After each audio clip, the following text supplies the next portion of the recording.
2021, we did 12 million. And this year, we'll probably land somewhere around 40 million. So the growth that we're seeing is really tremendous. Hello and welcome to Shopify Masters, the podcast powered by Shopify, your companion for starting and building a business. I'm Shuang Esther Shan. Have you ever gone to an amazing concert, but then the days after have your ears ring? That's the exact issue that Maarten Bodewes and Dimitri wanted to solve. Maarten and Dimitri didn't want to wear those yellow foamy earplugs on a night out and launched Loop Earplugs. The duo created modern, sleek earplugs that's rated #1 by users and major media outlets. Oh, and they also happen to create an 8-figure business along the way. Maarten and Dimitri are here with us today to share their process for design, marketing, and scaling within a niche market. Welcome to the show, Maarten and Dimitri. Hey, Shuang, thanks for having us. Same here, thanks. Very excited to chat with you both. So we got to start how everything began and also the inspiration. So tell us, what about the existing earplugs that you wanted to change, and how did you feel about the ability to actually build a business around this idea? I think the story of origin of Loop is coming from a passion and a frustration that Maarten and I share. We've been friends a very long time, going to clubs, festivals, a lot of vacations, especially when we were younger. And I'm sure a lot of people will recognize that at some point when you get home after a night of clubbing, that you have like this ringing sound in your ear. Very, very uncomfortable. And if you're not careful, it actually can become permanent hearing damage, which is what we have. It's called tinnitus. And basically silence does not exist for us anymore. And that is where the frustration of the story comes into play, because we started trying just all the available earplugs out there. And every time we're either not liking the way that they felt, the way that they sounded, or the way that they looked. And especially when you're young, you dress up, you want to meet people, you don't want to look like a dork, which is the stigma that a lot of these traditional earplugs have. And that's where basically we defined our initial mission to redefine what an earplug should sound, look, and feel like, and making sure that we build a brand around it, that people are actually proud and happy to wear them. At which point you felt like this is actually a viable market and there's actually a viable business to be built around it? I think the first time we really tested the product, of course, it's a long time that we're working on it together in our apartments. And I think the first time was our 30th birthday party. It was in a big museum in Antwerp where we invited a lot of people. We created like the prototype that we had. We 3D printed them. We colored them in like fluorescent coating. And then we gave them to all of our friends and family. And that was maybe, 30, 50, 70 people. And there we got a lot of great feedback. So that was kind of our first indication that we were onto something. Of course, there were a lot of naysayers as well, like earplugs. I mean, there are earplugs on the market. Why would anyone want to wear fancy earplugs? And it's something funny that I always heard is you have a good idea if your idea splits opinions. You're going to have people that say, this is really cool. And you're going to have people that are saying, like, this is the stupidest idea ever. If you have that, if you split opinions, you probably found an idea that is worth pursuing. One of the things that we also noticed is that there were actually some categories of products around us that were doing exactly what we thought should be happening, but not to earplugs. To name a couple of examples, if you look at the market of earphones, think of brands such as Skullcandy, JBL, Apple, Bose, etc. They have a lot of crazy outspoken designs, whereas earplugs for some reason always try to hide themselves, which is not possible because your ears are in your face. You're always going to see them. And on the same side, in protective gear, helmets is something that today almost everyone is wearing when either biking or skiing or whatever. Why is that? Because 10 to 15 years ago, when GoPro and Red Bull came and were showing all these extreme sports, it sort of became a symbol of you being an extreme sporter as well. So today, everyone wears these helmets. They have crazy, beautiful designs, a lot of features, they're very expensive, and they have become a status symbol. And that is protective equipment, same as earplugs. But still, with earplugs, it is always for dorks. Why is that? That didn't make sense. And so looking at all these evolutions in these other categories, we thought there's something we can do with your hearing protection here. You have to trust your own instinct and intuition. We tested all the products that were on the market. We had experience with custom made, with foamies, with standard earplugs. And the product that we created We went out a lot to concerts, festivals, nightclubs ourselves. That was work for us. But then we also saw like, yeah, what we have here is something that is really better than what's on the market, and it looks really cool. And that's when we kind of said like, let's really go for this. I think one of the most important aspect of Loop is the design, the look of not only the product, but the branding itself is modern and sleek. So, can you walk us through the design process for both the product and brand to make them so symbiotic? It's been a journey. It's not that it was perfect from the beginning. They always say like, if you're not embarrassed by your first product, you've launched too late. Sometimes if we look back at those early prototypes that we still have at the office, we get a bit embarrassed. So that's that's a pretty good sign. We knew that we had to create a certain channel length, and we wanted to make it as compact as possible. So we looked at different ways to make this as compact as possible. We tried putting it in two different levels. We tried putting it kind of in a ball. And all of a sudden we thought like, what if you take away the middle part of that ball where the acoustic channel is, and all of a sudden you had a loop.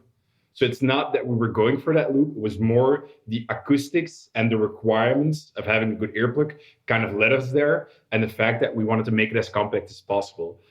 That's kind of the reason how we got to the design. And we wanted something that wouldn't stick out. So that's kind of how that product was born. We used kind of 3D printing in the beginning. And then we, of course, moved on to other production techniques. But that allowed us to really be nimble and fast and to iterate at the beginning of our product development cycle. And I think same for the brand side. It's been a very iterative process. And there also, if we look at the initial packaging, the initial logo that we had, it is something to be quite embarrassed about. Initially, we were very much focused on the nightlife part, whereas our brand name today is Loop Earplugs. It used to be Loop Nightlife. To give you an idea, the box that we had was fully black because that was like the premium thing to do. But from there on, it evolved quite a lot. I think one of the key momentums for us was COVID because of two or actually three different reasons. First of all, we hired our first designer back then. Her name is Laura. Her first week was the first week of lockdown here in Europe, and she elevated the way that our brand looks to multiple levels above what it was before. So very big kudos to Laura there, because she really did make a huge difference. A second thing, and that took some more months, was that we came to the realization that hearing protection was only just one aspect of why people are wearing earplugs. And that became very clear on the moment in lockdowns. We were very much focused on that protect your ears in style and that nightlife happening. But still, as COVID hit and lockdown was a fact, parties were over, still people were buying our earplugs. And that didn't make too much sense from the hearing protection perspective because everything was quiet. And then we went into that and we actually understood that a lot of people are wearing earplugs just to sort of get a control of the noise that is around them. People that sleep with earplugs has nothing to do with hearing protection, but everything to do with removing noises that disturb your sleep, your flow. Same with today, open offices. People are working in environments where there's a lot of noise and a lot of things going on around them. They want to focus. They either wear earplugs or they wear earphones, but then without playing any music on, stuff like that. So there was an aspect of controlling how the world sounds that people were using our products for. And so we repositioned the brand from protect your ears in style to your life, your volume. And that is what our brand pivoted into, especially in the last year and a half, 2 years, more or less. And that has been extremely powerful for us. Very exciting to hear about the growth for both product and brand. Another important player within the growth strategy is also finding the right production partner. So, can you share a little bit about the process of finding the right partner to handle your manufacturing? Yeah, that's also been quite a journey. In the beginning, it was Dimitri and my funding that was going into that. We didn't have any big investors. So creating big injection molds and doing batches of 10,000 was kind of out of the question.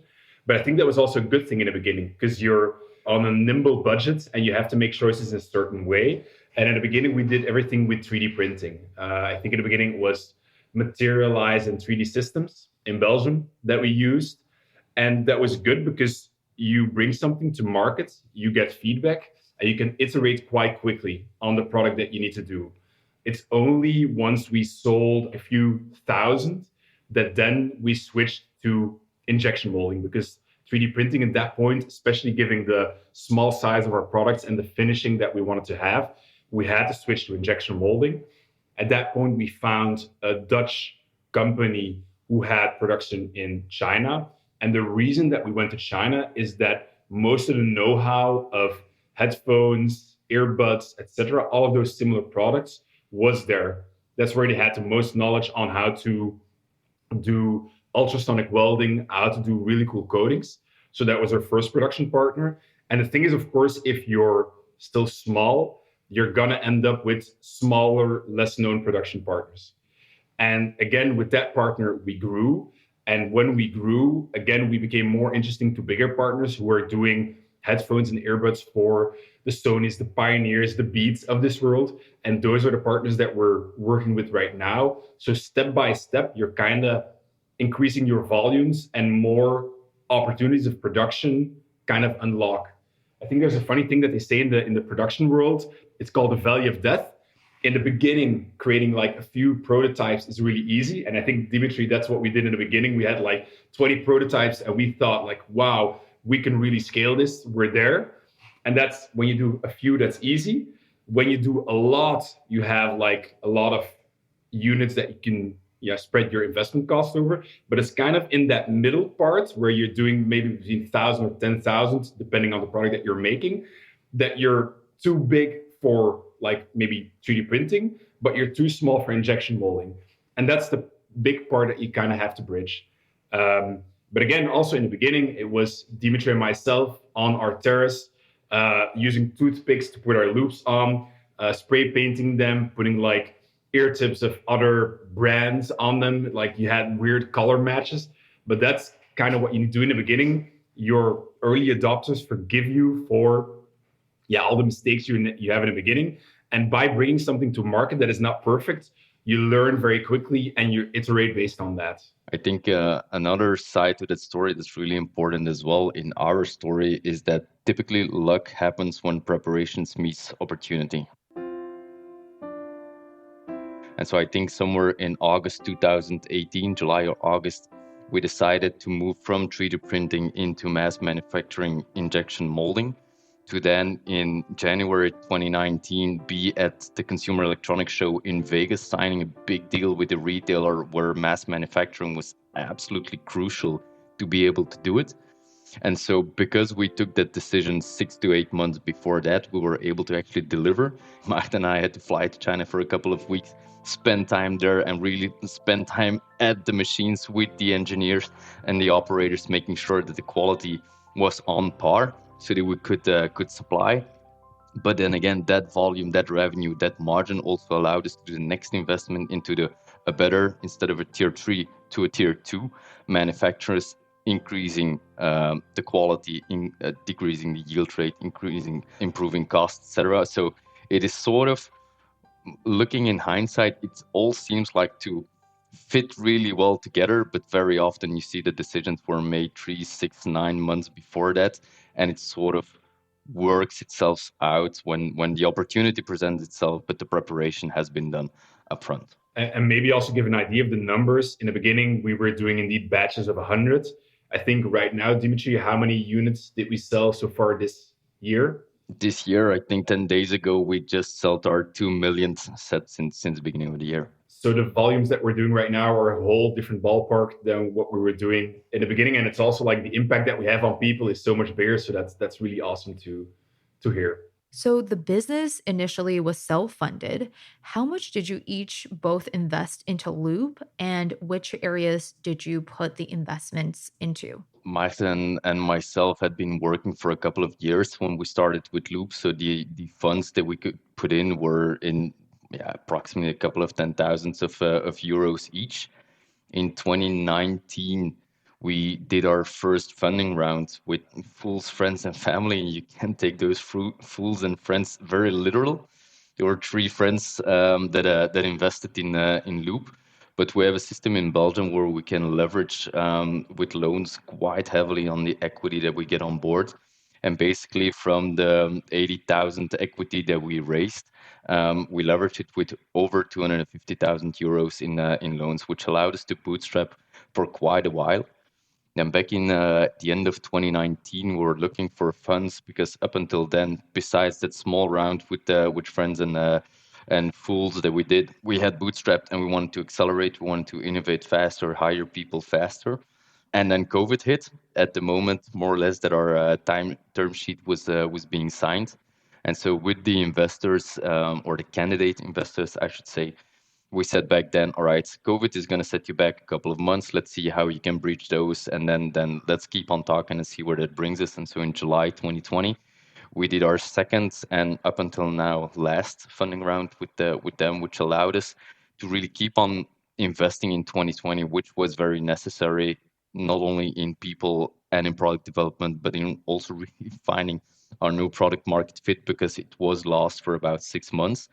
But that investment round allowed us to dig that bit of a hole, financially speaking, get out of it, and then from there on, end of 2020, we found that product market fit in a very successful way, and since then we've been scaling between 15 and 40% month over month, more or less.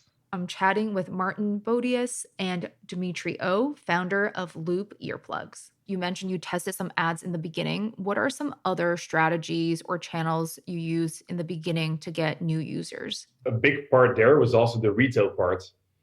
It's only now recently, actually since Corona, that we switched entirely to direct to consumer. But in the beginning, we were very much split on retail and online. And there, of course, we got some very interesting deals that brought us to the next level.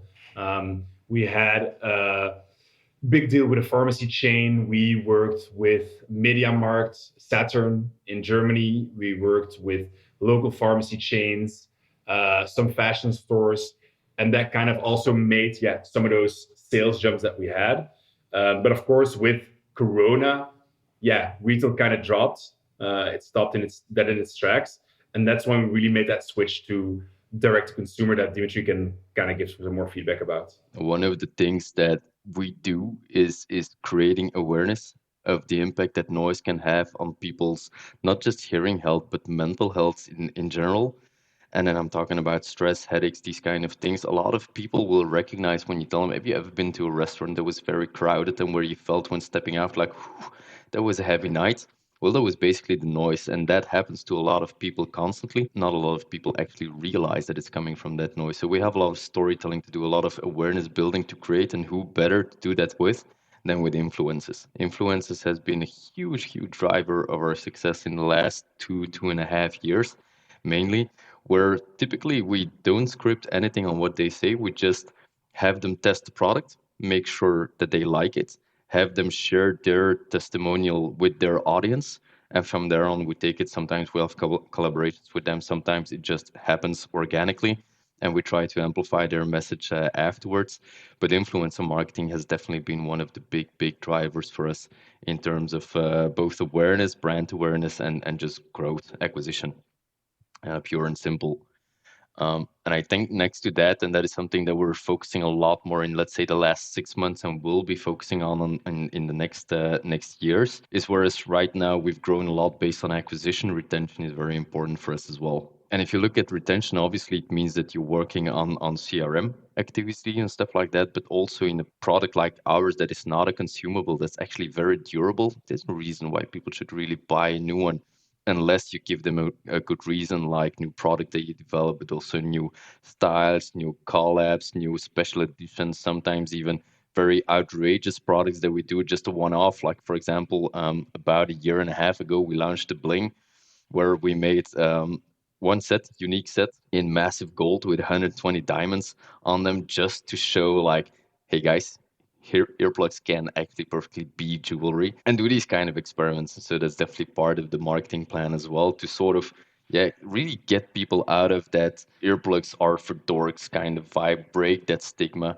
and combine it with good fun lifestyle kind of tactics to get people into our story and keep them engaged. I think the lifestyle, the storytelling, as well as the education is all present on your site, which is seamless, beautiful, and modern and sleek. So, how did you go about perfecting that experience of people entering your online store and really having a very cohesive experience while they're trying to purchase online? I think there's a lot of different things coming together. Not the least is working with people that are very experienced in design, in branding, in brand strategy, making sure that all of that is to at a level that is, I think, very high for the phase that we're in. So all of that makes it look and feel in a very cohesive and coherent way. So I think that is very important.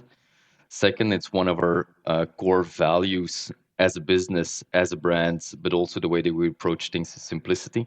So we try to keep things as clear and as easy for people to understand as possible. And then next to that, it's a constant optimization, and optimization goes from really small experiments like is it this call to action, is it that kind of color, all the way to okay, let's look at the entire information architect of the site. What is the flow? What is the journeys that our customers are going through?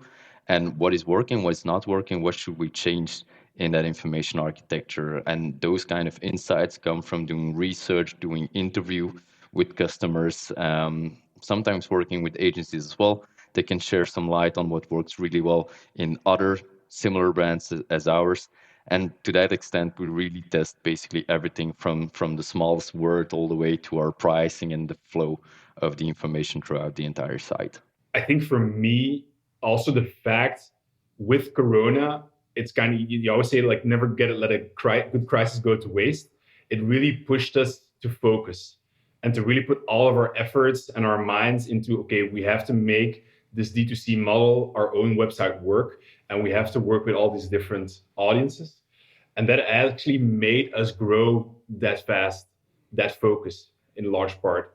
I think Dimitri has a better view on the numbers, but I think in 2020, we did about 1 million.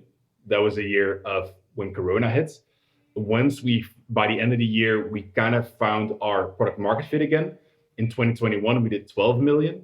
And this year, we'll probably land somewhere around 40 million. So the growth that we're seeing is really tremendous. And indeed, we're investing more into brand, into marketing, into new products and innovation so that by next year, kind of a very ambitious goal is for us to hit that 100 million. So that is a trajectory that we're at. And we're always looking for also scalable ways for marketing. Like if we do something, let's say that works, does that scale well? Like advertising or influencers, or can we ship worldwide the way we're doing it right now? I want to talk about Loop's reputation because I'm someone who wasn't cool concert going or nightclub going. I discovered you guys because I wanted earplugs for sleeping. And my awesome coworker in data said, you should really check out Loop. So there was a recommendation. And then I noticed that New York Times have you guys rated as #1. Marketplaces like Amazon have users rated you guys as #1. And also the amount of reviews on your own site is just astronomical. So, how do you manage so many different aspects of your reputation? It starts with having a good product. If you don't have a good product, you're not going to get top reviews. You're not going to get picked as #1 by the New York Times, and you're not going to have word of mouth. So I think that's where it all starts with.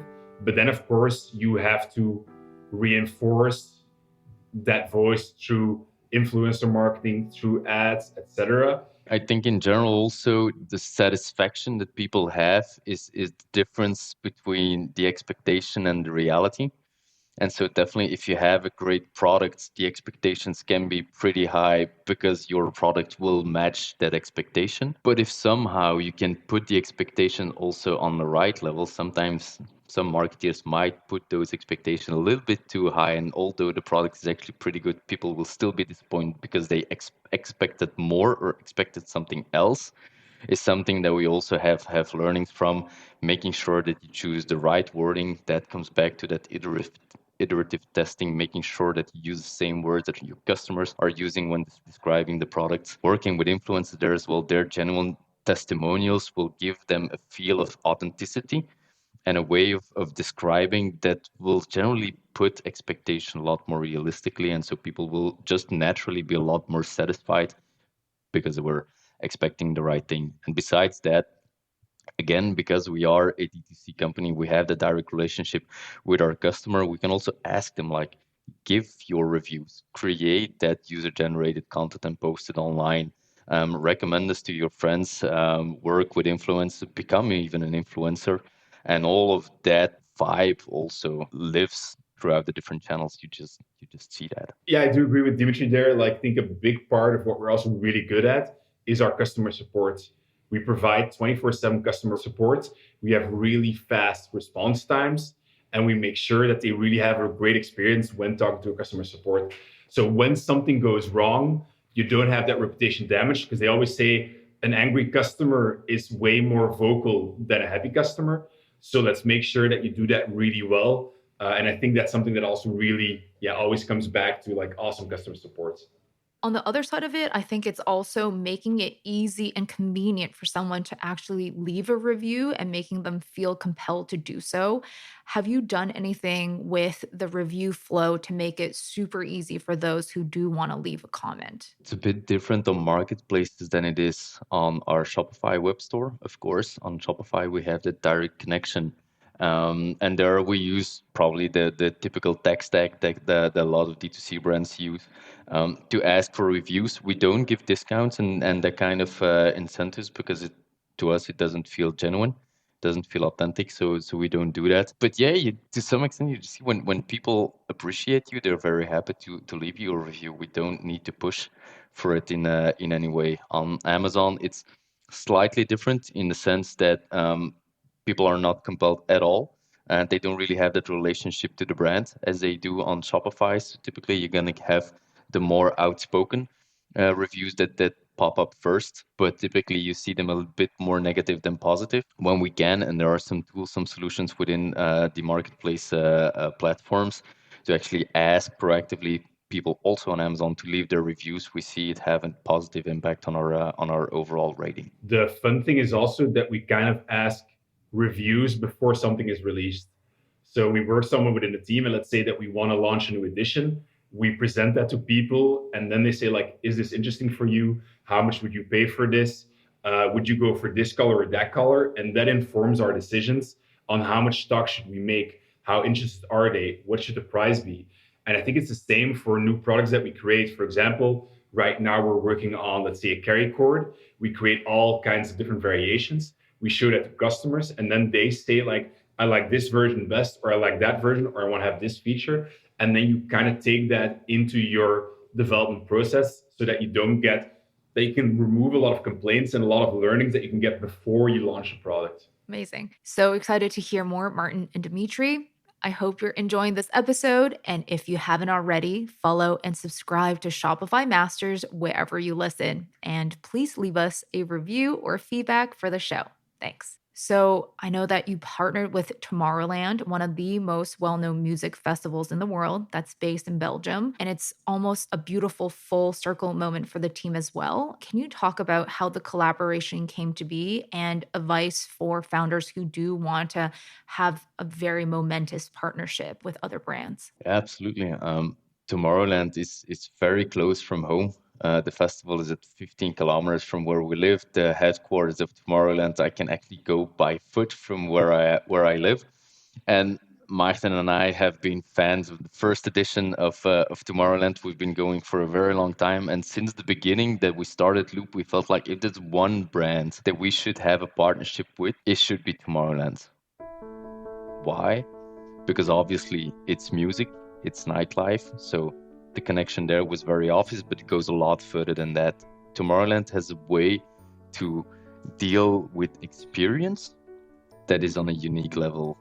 It's much, much deeper, much, much more elaborate than most festivals around the world. And that's where we felt that we have these same values, basically the way that we look at the world. Even our mission statement, or our taglines, I should say, is even starting with that same word of live.